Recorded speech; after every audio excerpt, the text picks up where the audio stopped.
Hey everyone, welcome back to another video. So I've been trying to plan for my next LEGO project, and I was thinking I could build a life-size Death Trooper gun to go with the wearable helmet that I made a few weeks back. It's currently in a bunch of pieces because I took it to Brickbuilt Chicago.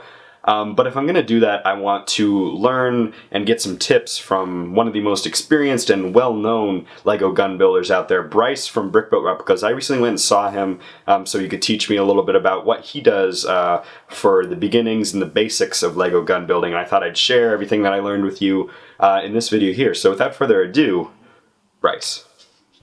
So my name is Bryce. I am mostly known online as Brickbuilt Replicas, and I am a LEGO gun designer. And here I'll teach you guys a little bit of the basics about LEGO gun building, how I do my own stuff, and show off a little bit of stuff that I've done over the years for you guys if you want to begin your own creations.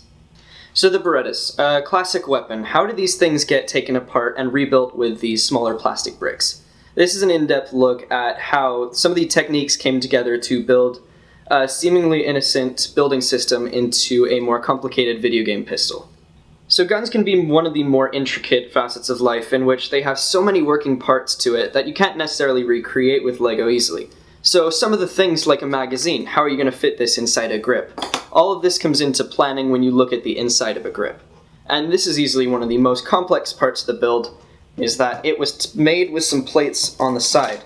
And if you look at the inside in here, it is a bunch of wall brackets.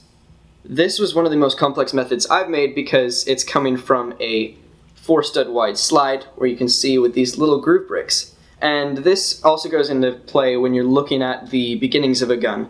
The entire gun was built off the premise of this slide. Basically saying, how can I reach this sort of shape, this small groove, with plastic pieces? And it honestly comes into parts usage when you look at certain builders that have maybe created this design before. Like this was given to me by Nick Brick, one of my good friends. And I looked at this and said, how can I use this in a full gun and make it better? And so what that gave trouble with is that there are so many stud transitions and you have to mess with certain angles, so that I was left on the inside to do my first ever plate built grip. Most of the grips I have done, similar to the one I have on the Garand under here, are made with a simple 4-stud wide block kind of area with slopes. But this is the first challenge that I was ever given in which I didn't have that option because there were a bunch different transitions in between here. So brackets served as a way for me to keep the space on the inside so that the magazine could actually fit inside and hold in. But I also wanted to keep some of the sturdiness to it so that while you can hold it, it won't fall apart. And that's also where hinges came into play, in which I attached the hinges to the actual receiver of the weapon and latched it in fairly sturdy. So it's a total of a 4-stud to 3-stud to 2-stud transition. And this is easily one of the most complicated weapons I've ever built in terms of that. And I think you guys can definitely accomplish this if you put in enough hard work. And that sounded very cheesy. Whoops. So the wall brackets on the back side are actually one plate thinner than the actual one because it didn't want to feel like a complete block. I wanted there to be some sort of roundedness to it so that when you hold it, it's not entirely just a chunk. But I also wanted to make it so that it didn't infringe upon the magazine going in, so I didn't want to round it out with maybe bow slopes or such. And this one allowed me to keep a little bit more of an indent, a little bit more comfort to hold, and still retain that same iconic shape. So one thing that people don't keep in mind as they're going through actual guns is they don't leave space for the trigger. You see many builders maybe with a hinge-based trigger that doesn't reset entirely. So one thing I like to do when I'm planning my weapons is I'll put a designated space on the inside where I can fit a rubber band. And I make sure this is a hollow area where there's maybe 1 or 2 studs of space so that I can attach a little bracket or such to hold it so that you get that extra little feature. It's not much, but it does add a little bit more to that realisticity, I guess, of the weapon. And the slide as well is something that a lot of people don't really think has to retract, but the rubber band is one of the coolest features of it, is that it can pull back into its spot. And this, of course, comes into conflict with the trigger itself if you have 2 rubber bands on the inside. So I think giving yourself enough space to add all of these different functions definitely comes into more of the pre-planning area, for me at least, because I had to think ahead before I built the actual weapon. What am I going to do with these different rubber bands? Where are they going to go? and how do I get them so that if they do snap, which is pretty common with me, how am I going to be able to replace them fairly easy? So I came up with this method of attaching the barrel through the top, rather than running the barrel through the whole entire weapon. That way, all I have to do is pull the slide back, and you have access to all of the internals of the rubber bands and such. And this gives me the rubber band to the slide, and if you pull it back, the rubber band to the trigger. And it's fairly easy to access, and it just allows me to replace things because the rubber bands are prone to snapping. So one thing that interests me personally with my guns is that I will always smooth everything out. I'll go out of my way to maybe buy some of these slopes to round it out, or some of the tiles to smooth it out on top. I think overall it contributes more to a cleaner looking weapon, and in this one in particular, the red sleek look to it. And it's definitely worth that extra cost if you're willing to put into it, or maybe to dig through your own collection for those extra hours to find the tiles. But in the end, I think it gives it more of a sleek and polished and complete look. So here's the bowcaster. Obviously more impressive in scale, but the one thing that's different is that this is a primarily 4-stud wide weapon. You're looking at the whole thing, and other than the scope and the sides, there's a primarily 4-stud wide, just solid block of pieces and tiles. And this is definitely an easier build if you guys want to try this one out, because I basically just had to use a couple of Technic pieces to support it, but other than that, this is probably the most sturdy a weapon can get. Other than the stock, you're looking at a wireframe kind of stock, and that's not necessarily a smart choice, but the body of the weapon itself is literally just a chunk. And it's got a little bit of side plating for detailing as well, but you really can't do anything too fancy with this weapon because that's not what it's meant to be. The Berettas were designed as more of an elegant weapon with the different transitions and the sleekness to it, but the bowcaster is more of a girthy weapon.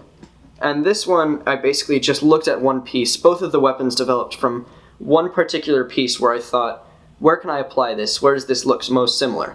And so I found these little planet spheres. So with these planet spheres, although they are more of an unwieldy piece, I think they were more of a nice parts usage side of it, and maybe that will get you a bit more respect, I guess, in the community, is to find a certain piece and to think, where can I apply this? Where does it look like it's most similar to something? And maybe it doesn't work. Maybe you have an entire gun that you've been planning, like I have before, and with one piece it fails. Your primary piece, maybe it's too large in this case, or it's too small, or maybe something's a little bit off where things won't connect. But I think that's the most important learning experience, is to fail first, because I have failed many times with many weapons. I've got bins upon bins of weapons maybe that haven't turned out the way it should. Maybe I thought I had an idea for a piece and it didn't work. But with this one in particular, I think the spheres themselves are manageable, and they do add a nice look to it. It's not necessarily a very jagged looking sphere like you may have with the commonly known Lowell sphere. This is more of a polished, sleek look, and it's definitely not a common choice. I don't think I've ever seen people make a bowcaster where they have the planet spheres on them. And I think in the end, just trying to be an individual and trying to use different pieces to your own advantage, whether they work or not, will definitely be a more respectable thing to do. So another thing, if you're looking at the similarness of parts, is that I found the pipe on the back with its little spirals to be a little bit too complex, maybe to do with wound up string. So I realized, how can I get that same round effect with the distance maybe between plates? And I came up with this method.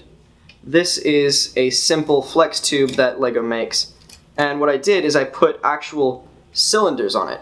And what this did is it gave it a little bit of spacing in between, and you're allowed to bend it around. That way it can loop around the back of the weapon and attach.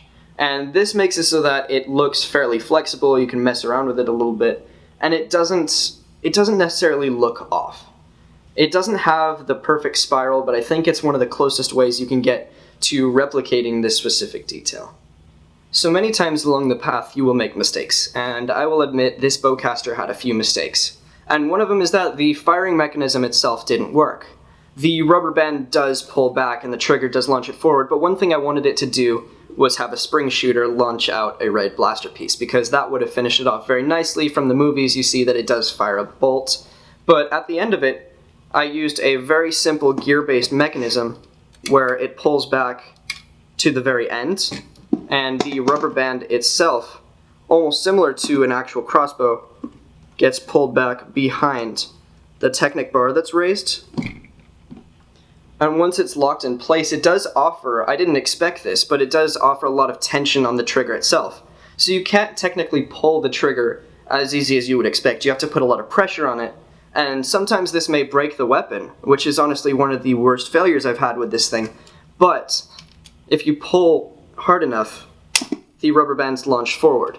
What I would have liked this to do is to knock down a spring shooter that falls forward, but it's not something I could have figured out with the limited space. And I should have probably planned ahead for that, and it's something that I would definitely like you guys to do if you're trying to do something like this, is if you have a specific function you're reaching for, don't just pretend, oh, it'll work, I'll get to it when I do. You need to plan accordingly, as I did not, to get certain functions into place. And I think in the end, it's going to turn out a lot nicer. Like, this bowcaster could have easily been more well improved had I put more thought and time into it.